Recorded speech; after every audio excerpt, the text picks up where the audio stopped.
खबर शामिल करते हैं यौम दिफा पाकिस्तान और ईद मिलादुन्नबी के सिलसिले में जिना हाल किला सियालकोट पर पुरवकार तकरीब मनाई जा रही है। Report bureau chief Sialkot Mohammad Irfan और आप देख रहे हैं आज तक की वीडियोस देखने के लिए हमारा चैनल सब्सक्राइब कीजिए और बेल आइकन को क्लिक कीजिए ताकि आप हमारी आने वाली वीडियो से बाखबर रह सकें।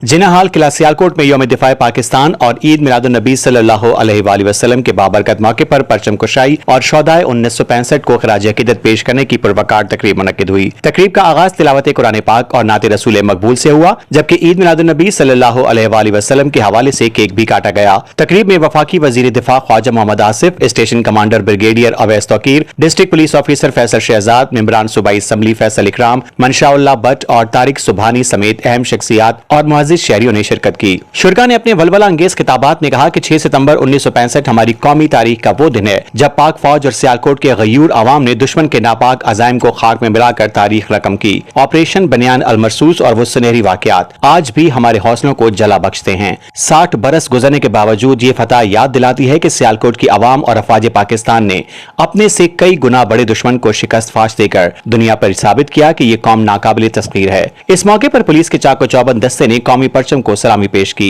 और शौदा को शानदार अंदाज में खराज अकीदत पेश किया। यकीनन यौम दिफा सिर्फ एक यादगार दिन नहीं बल्कि हमारे ईमान, जज्बे और अज़म की ताजगी है। आज हम ये अहद दोहराते हैं कि अपने वतन की हुर्मत और शौदा के खून की हिफाजत के लिए हर दम तैयार हैं।